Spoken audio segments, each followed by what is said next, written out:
Bonjour à toutes, bonjour à tous. C'est avec un immense bonheur que nous vous retrouvons ici, dans le sud de l'Écosse. Nous sommes à Samiling. Il s'agit du premier centre bouddhiste tibétain fondé en Occident en 1967. Je vous invite dès à présent à partir à la découverte de ce lieu unique.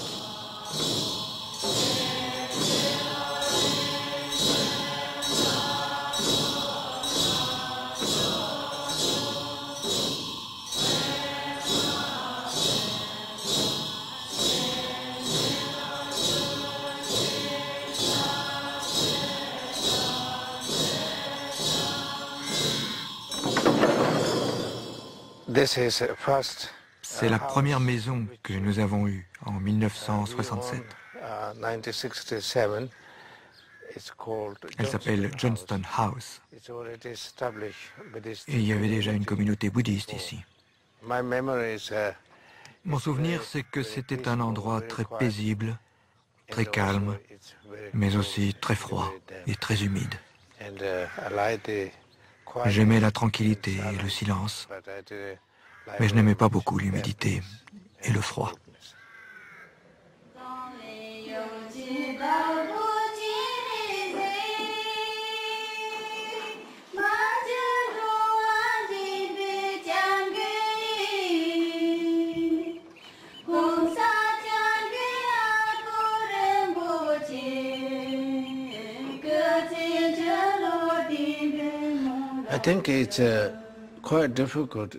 Je crois que c'était difficile d'implanter ici un centre bouddhiste tibétain.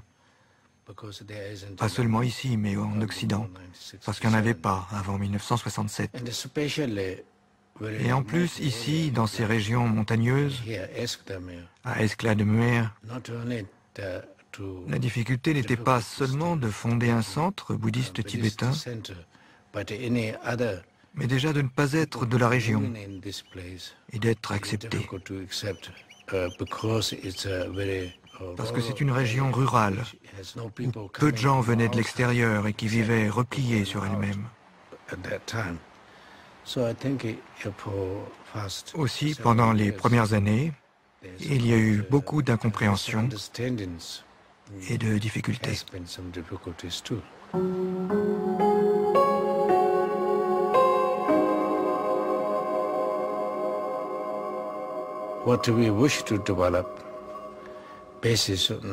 Ce que nous voulons développer est basé sur trois principes. Tout d'abord, notre responsabilité comme Tibétains est de préserver et de protéger notre culture tibétaine. Au plan de la langue, au plan de l'architecture, au plan de l'art. Mais aussi de préserver le côté spirituel, ce pourquoi les gens s'engagent dans de longues retraites. Parce que la retraite est la seule voie qui permet de faire mûrir l'esprit. Et le bouddhisme tibétain est très utile aux esprits occidentaux pour pouvoir préserver et protéger la compréhension de l'esprit. It is very, very good to be meditator in order to paint. Il est très très bon pour pouvoir peindre de connaître la méditation, et la peinture elle-même aide beaucoup à méditer. J'ai beaucoup de chance de pouvoir faire ce travail parce que j'aime méditer. Et je suis heureuse de peindre, et les deux vont ensemble et s'enrichissent mutuellement. Pour pouvoir peindre réellement, il est très important d'être un méditant.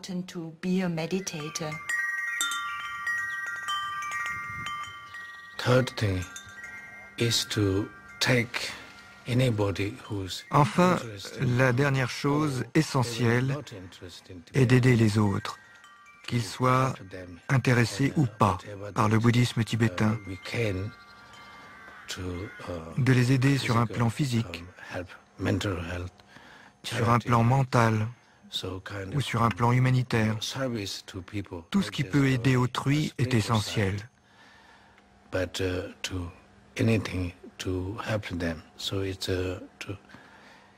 Tout est basé sur ces trois principes.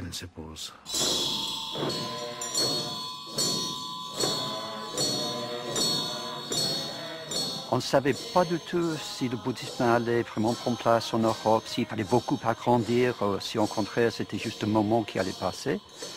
Donc c'était pendant la visite du 16e Karmapa en 1977 qu'on a conçu l'idée de ce qu'on appelle le Samye Project, dans le temple en face et la première partie. Et donc là on peut accueillir facilement 300 personnes pour méditer, pour étudier. Et la construction du temple était tout fait par la communauté.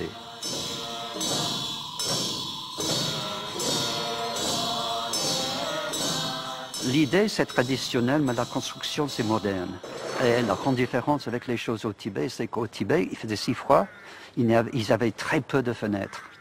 Et là, ici, on aime la lumière. Donc, c'est beaucoup plus lumineux à l'intérieur. Il y a beaucoup plus de fenêtres qu'au Tibet. On voit le toit qui est traditionnel, avec les 3 ornements, qui signifient que c'est le temple principal du pays. Parce qu'il y a tout un protocole pour les ornements du temple. Il y a la rue du Dharma, qui est très traditionnelle, qui est avec les 2 biches, parce que le Bouddha a donné son premier renseignement dans ce qu'on appelle la parc des biches, un endroit si sauvage qu'il y avait des biches qui étaient tout à fait à l'aise. Un temple, c'est mieux si ça reste comme temple, on ne fait que méditer, faire des prières. Mais maintenant, on a des contacts avec des universités, il faut des salles de conférence. Donc là, on aura une grande salle de conférence, et en plus, on a déjà des milliers et des milliers de livres, surtout sur le bouddhisme, une bibliothèque de textes tibétains, parce que depuis le début, on a essayé de conserver, de préserver, de trouver des textes, surtout des textes rares pour les choses tibétaines, et aussi une bibliothèque audiovisuelle, parce qu'on a beaucoup d'archives audiovisuelles, surtout des grands lamas qui sont venus ici de toutes les écoles pendant les années 70, les années 80.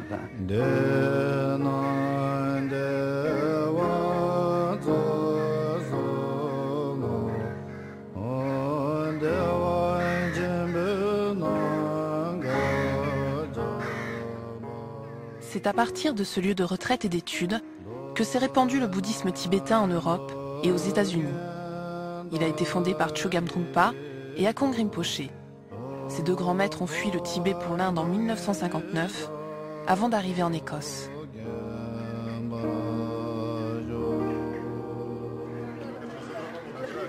Aujourd'hui, des lamas occidentaux venus du monde entier se retrouvent pour la première fois à Samiling. Akong Rinpoche assure la direction du monastère avec son frère, Lama Yeshe Rinpoche, qui en est aussi l'abbé. Après avoir passé plus d'une vingtaine d'années en retraite, ce dernier, tout en continuant à pratiquer la méditation plus de 7 heures par jour, supervise toutes les activités liées au fonctionnement du centre. Il dirige par ailleurs les longues retraites de 3 ans et voyage à travers le monde entier à la rencontre des autres traditions du bouddhisme. Samiling n'est pas un petit centre, c'est une grande organisation maintenant. Nous avons une vaste communauté monastique. Dans mon bureau, par exemple, il y a 3 nonnes qui travaillent avec moi comme secrétaire. Nous avons également une boutique qui est gérée par une nonne. Nous avons un moine et une nonne qui s'occupent de la partie comptable et de l'administration. Et ça, c'est un travail énorme.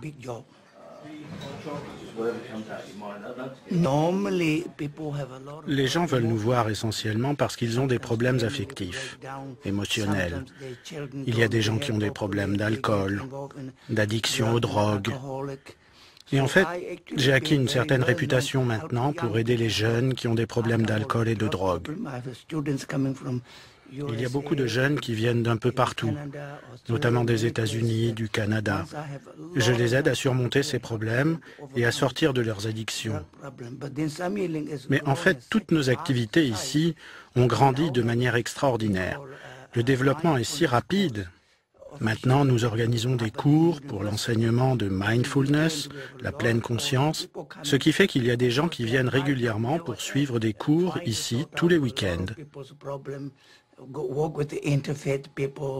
En dehors de cela, il faut régler les problèmes de chacun, il faut s'occuper des échanges œcuméniques. Actuellement, il va y avoir un prix spécial décerné au Dalai Lama. Il y aura aussi la visite à Édimbourg à laquelle je vais participer. Donc je suis tout le temps occupé, tout le temps en mouvement. Parce qu'aussi, étant abbé de Samiling, je suis responsable de tous les centres qui en dépendent dans le monde.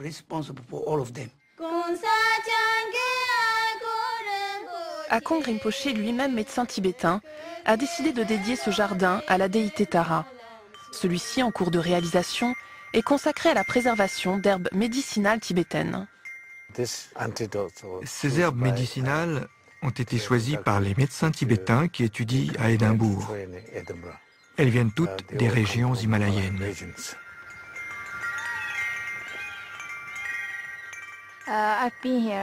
Je suis ici depuis 5 ans. La première année pour apprendre l'anglais et les 4 autres pour étudier l'horticulture. Au Tibet aujourd'hui, on a toujours eu l'habitude de cueillir les plantes sauvages sans jamais en cultiver d'autres. À force de les cueillir, il y a eu un excès de cueillette et certaines plantes ont disparu. Après, je vais faire un master et ensuite revenir au Tibet pour apprendre aux autres médecins tibétains et à tous ceux qui récoltent les plantes médicinales comment les cultiver pour qu'il y en ait beaucoup. Je dirais que ma compétence particulière, c'est de rendre le bouddhisme accessible, compréhensible à tous, le rendre le plus simple possible. Au cours de mes enseignements, ce que j'explique, c'est que nous sommes à l'origine de notre propre souffrance parce que nos vies sont trop compliquées, trop stressantes, et nous ne savons pas comment calmer nos esprits. Et je leur apprends donc à se détendre physiquement et mentalement. Ce que je leur dis, c'est qu'on ne résout pas ces problèmes en analysant les choses intellectuellement, mais en laissant l'esprit se détendre. Ce qu'il faut comprendre aussi, c'est que ce que l'on appelle l'existence cyclique conditionnée, le samsara, c'est quelque chose qu'on entretient nous-mêmes par l'attachement que nous avons à juger de façon intellectuelle les choses. Et donc continuer ce cycle infernal. Il est maintenant prouvé que quand l'esprit est beaucoup plus détendu, on arrive à toutes ses fins. Quoi qu'on cherche, on le réussit.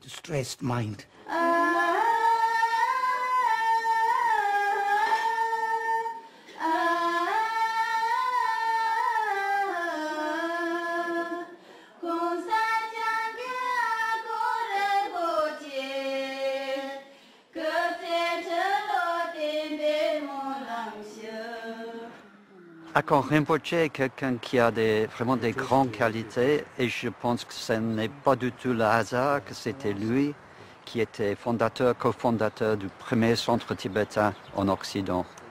Et ce que j'ai toujours apprécié dans ses enseignements, c'est que lui, il est très pour le bouddhisme classique, mais il voit au-delà de cela. L'essentiel, c'est que nous, les êtres humains, deviennent des vrais êtres humains, gentils, compatissants, à l'aise avec nous-mêmes. Donc lui, c'est quelqu'un qui incarne cette vie. C'est une vie de compassion.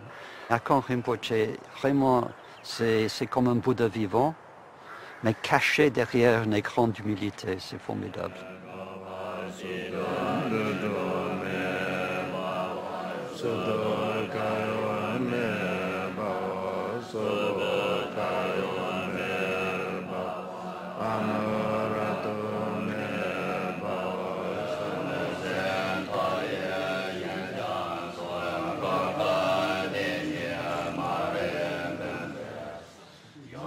Plus de 40 ans après sa fondation, et par ses activités humanitaires, spirituelles et thérapeutiques, Akong Tulku Rinpoché et Lama Yeshe Losal Rinpoché continuent à faire rayonner Samiling plus que jamais à travers le monde entier.